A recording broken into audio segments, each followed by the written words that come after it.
So our next guest is no stranger to Black Authors Matter TV. I think she's been on either once or twice before.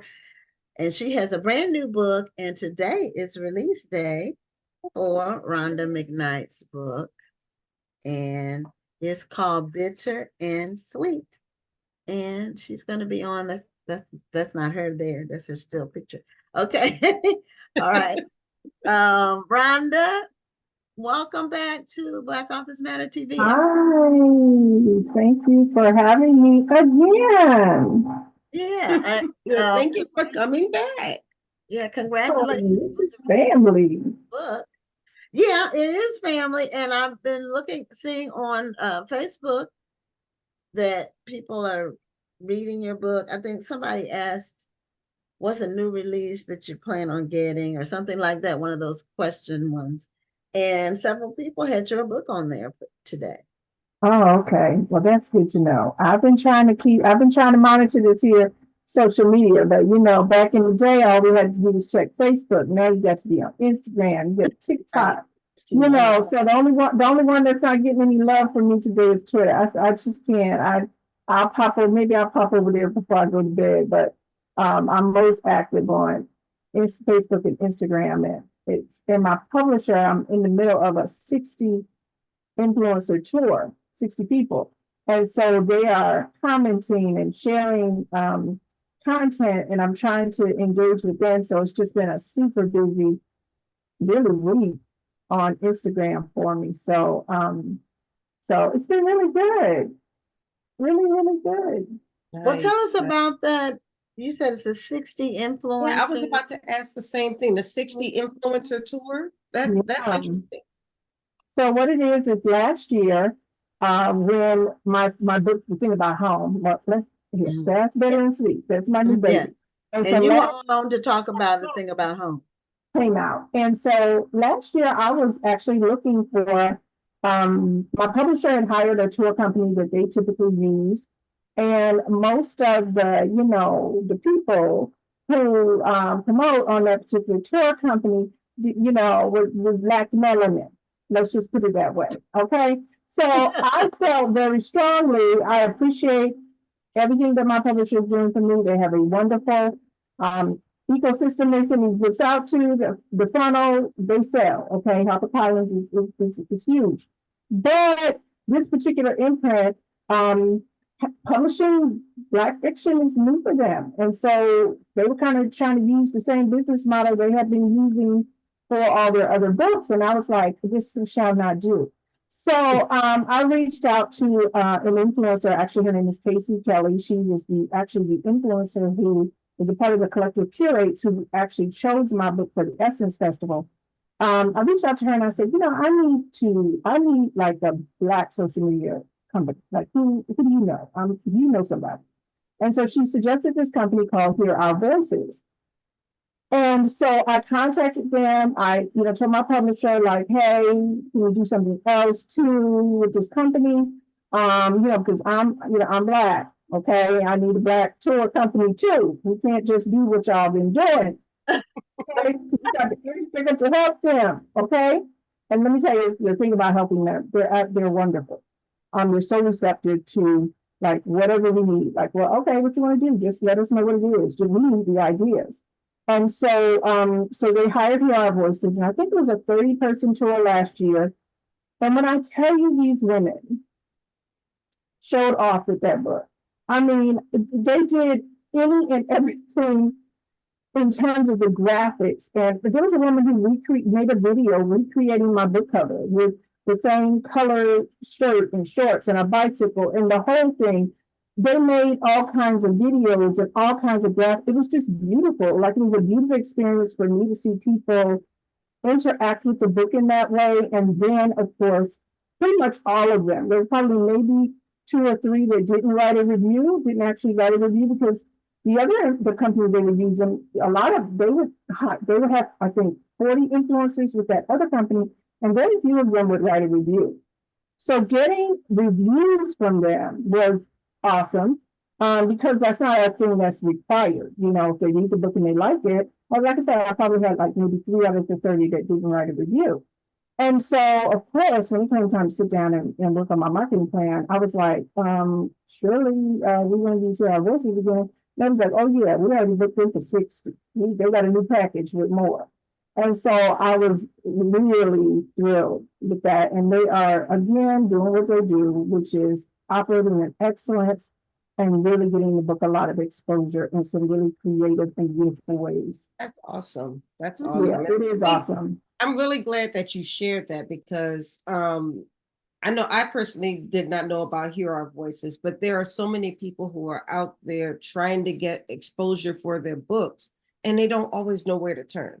Yeah. So that you were so open about sharing that is huge. So I hope everybody who is an author who's watching this takes heed to that.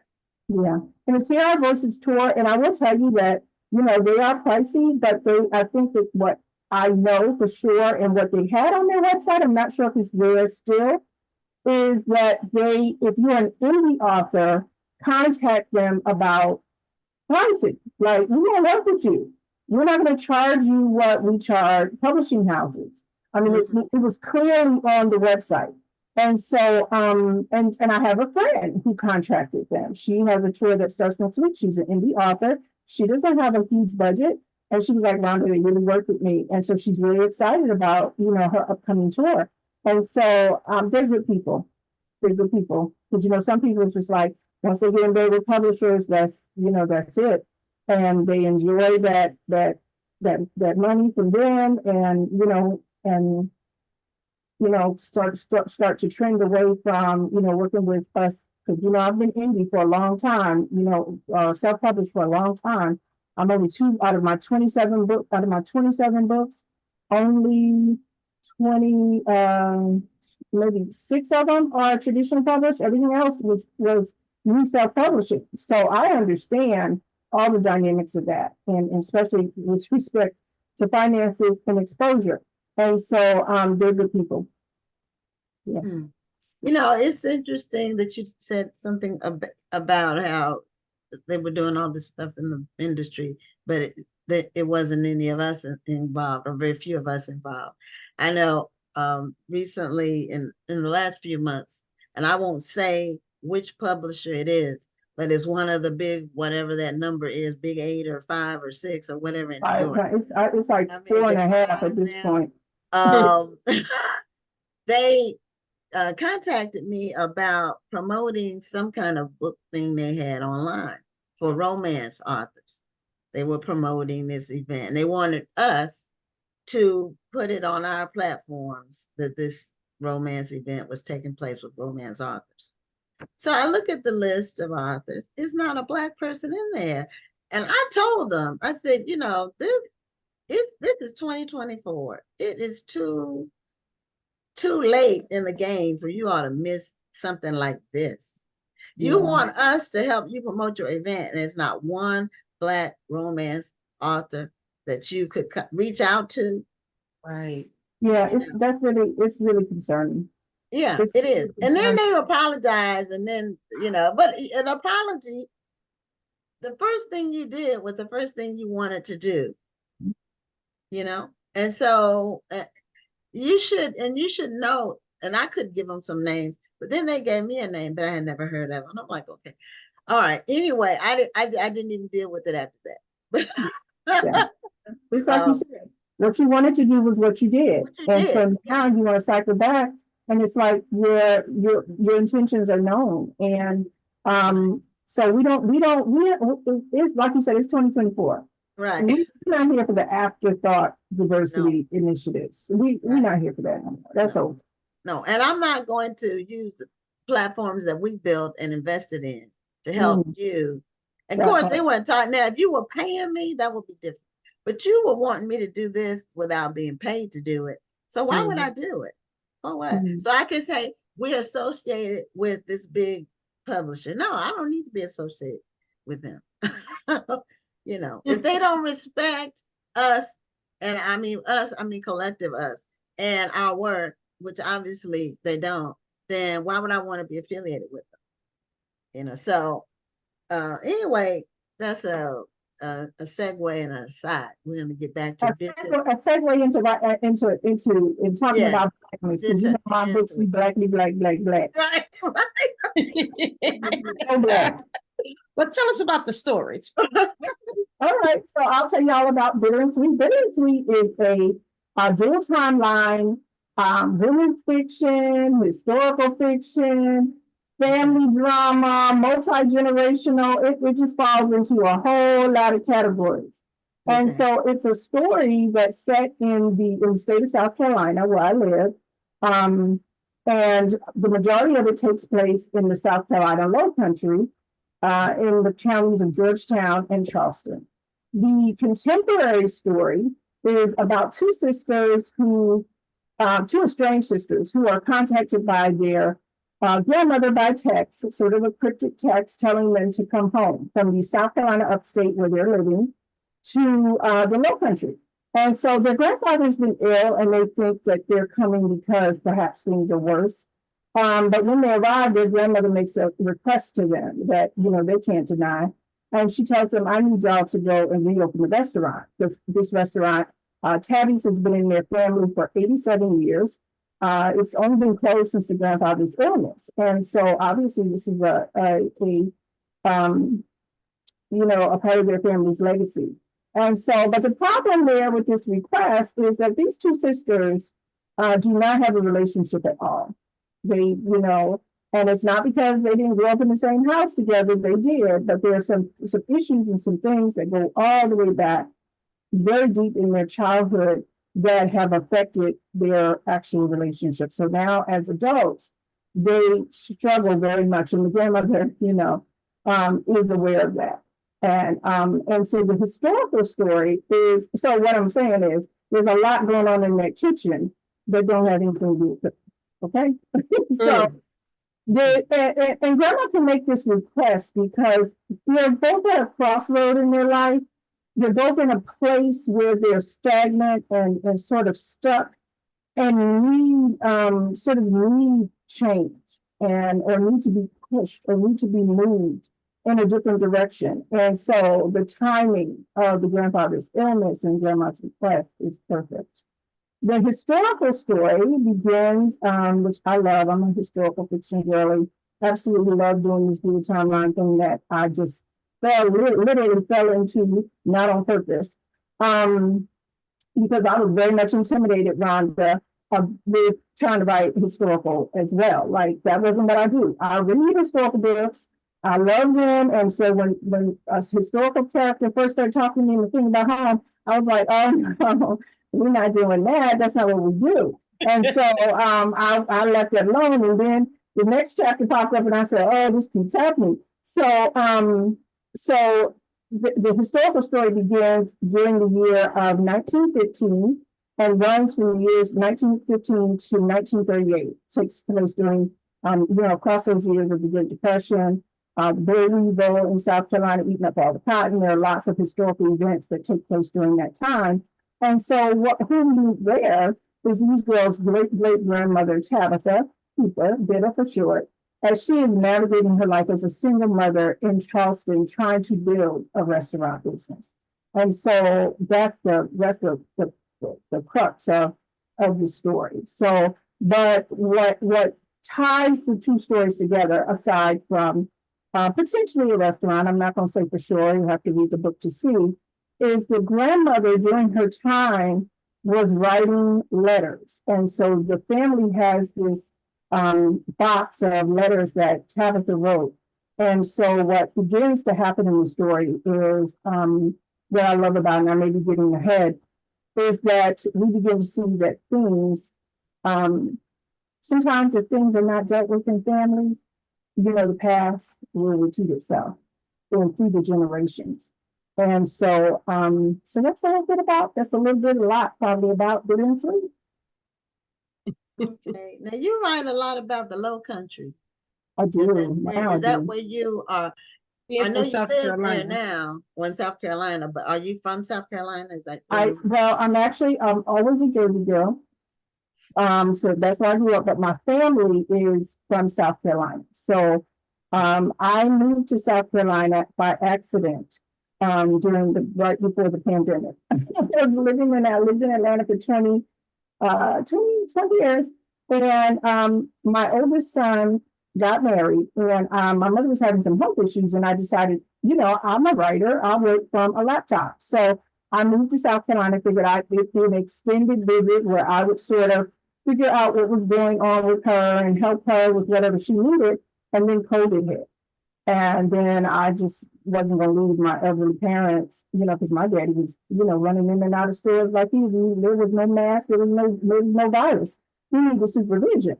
So I stayed, and then I have since stayed. So this is where my ancestral roots are. My grandfathers were both farmers.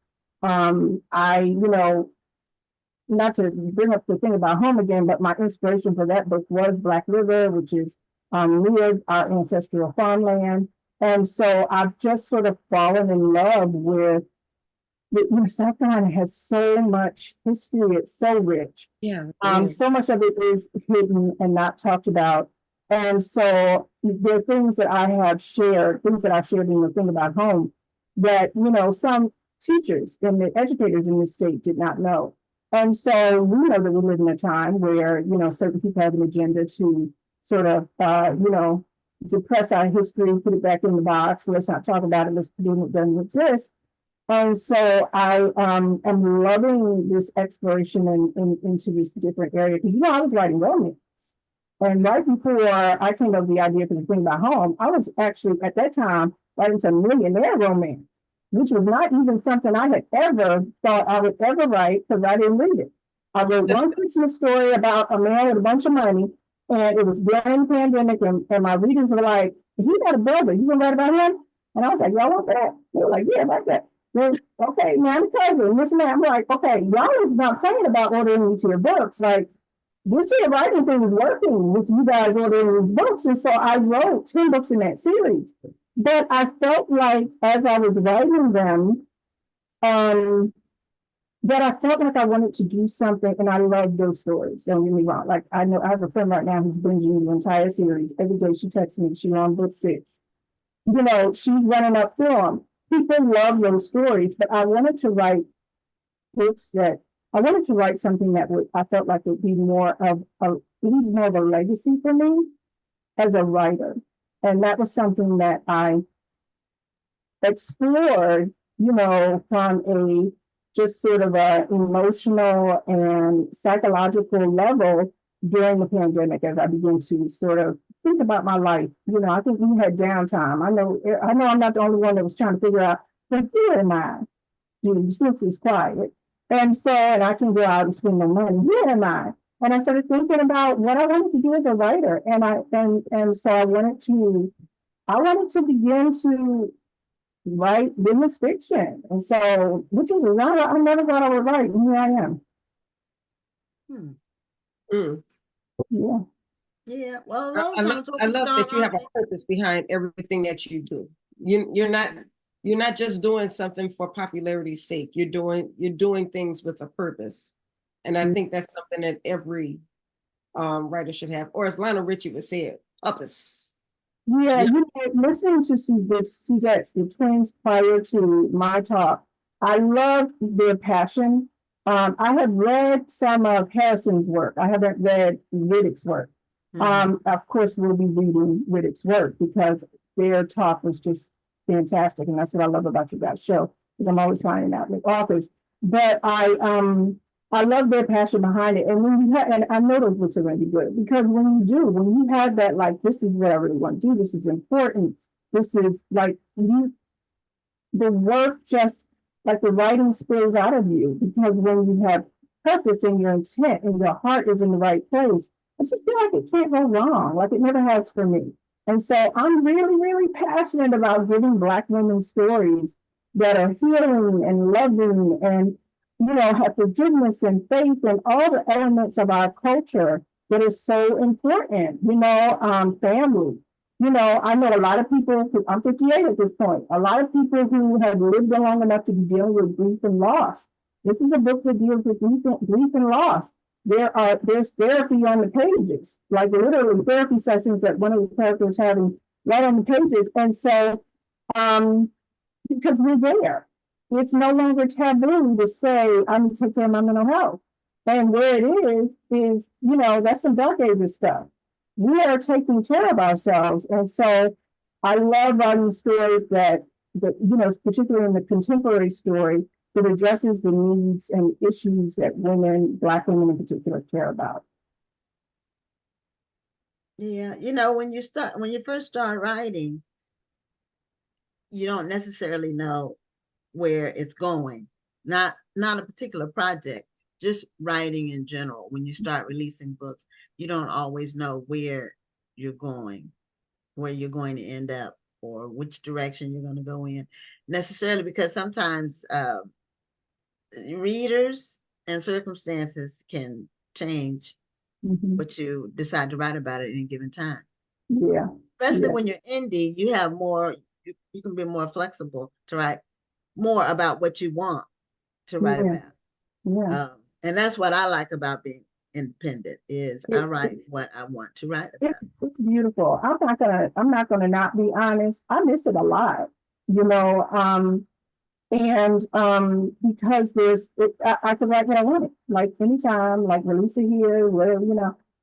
This relationship coming back into traditional publishing is there are a lot of advantages to it. I'm not going to Yeah, deny there are a lot of advantages to it. Like last weekend, I got an opportunity to spend time at a retreat with Go On Girls. And that was like the book club of your dreams, like, oh child, yeah. can I get Mhm. Go On Girls? You know, and so that was an Yeah, invitation that came and was financed through, you know, like my publisher. I would have mhm, never been able to spend $1,000 for 2 nights in a hotel. You know what I'm saying? yeah, So there are a lot of advantages to that. But I do miss being self-published. But I love what you said about when you start writing. I agree. I feel like I've grown up. Like I started writing when I was 30, seriously writing for publication when I was 36, 37 years old. I'm 58 now. And I'm a different writer than I was. I mean, you need to be. If you never evolve or change as a, you know, as a writer, I think I'm not sure what that's about. But I am. I feel like I've grown up as a writer. I think a lot of the readers who were with me in the beginning, who are still with me, who are still like those core readers that are that will say things like, "You write it, I'll read it," you know, which I love them, you know, they've grown too. And so we've grown into these spaces where we, like I said, are dealing with grief and loss, or because we've experienced that. The older, you know, I tell people, if you've never buried somebody or lost somebody you care about, you know, all you have to do is keep living, that's going to catch you. And yeah. so, you know, so we're in those stages where we're caregiving or losing parents or losing people that are close to us. And so I love that I'm growing with them, but I also love that like these influencers who are part of this tour, most of them are under, I would say most of them are under 40. So I Mm, love that feedback from that younger generation who in a lot of ways are being mentored in fiction. They're mhm, yeah, finding that grandmother wisdom that they perhaps when they were younger didn't want to, you know, sometimes we don't want to listen to what the right. ancestors, our elders tell us. And then we grow a little bit and realize my grandmother used to say that. My Mm, auntie used to say that. And she was right. And that one showed up in this book. And I remember. And so, and I had their post about that, you know, from some of them talking about that. And so, like, I don't even not tell you how much I love that. So, yeah, it's been good. Well, I do agree that a lot of our book influencers, the popular ones, they are younger. And I think that this is something that we've been trying to do is make reading fun again, because in this age of social media and streaming services, books have so much competition for our attention now that it's really good to see younger people saying, talking about a book the same way we were talking about a movie or a reality show. There are young people talking about books that way. Like, It's really so much interesting to see. passion. It's it's wonderful. Yeah. Like, yeah, I mean, they mean that thing. You know, they have stats, and you know they're reading the books because the things that they say, the things that are in their review, like they pick them apart and they don't let you know when something got dropped or they felt like it needed a little bit more honey. They don't play with you. They straight no chaser too. They do not play with you. And but I love it. I absolutely love being in that space with them. Because I think it not only does it, I think it helps me as a writer. I think it, even though I've never been a writer who feels like, oh, I read reviews to learn how to write. No, ma'am, I take lots of writing classes and do a lot of things and I pay for some great editors to learn how to write. But I do love to know what people loved about a story and what people want more. And so I find that in the reviews and in those spaces with the readers. Yeah, it is good to hear the feedback from people who read your work. And a lot of times the things that stand out to them are not even things that you thought would. Absolutely. Like, they're telling me about my book. Like, Yeah. oh, that never occurred to me. I'm Yeah, just a lot of that. Yeah, they tell you things that, well, I never even thought about that. I love it. But it's called point of view. Everybody has one. And so when somebody is reading your work, that part of them is their experience is part of the experience of reading your book.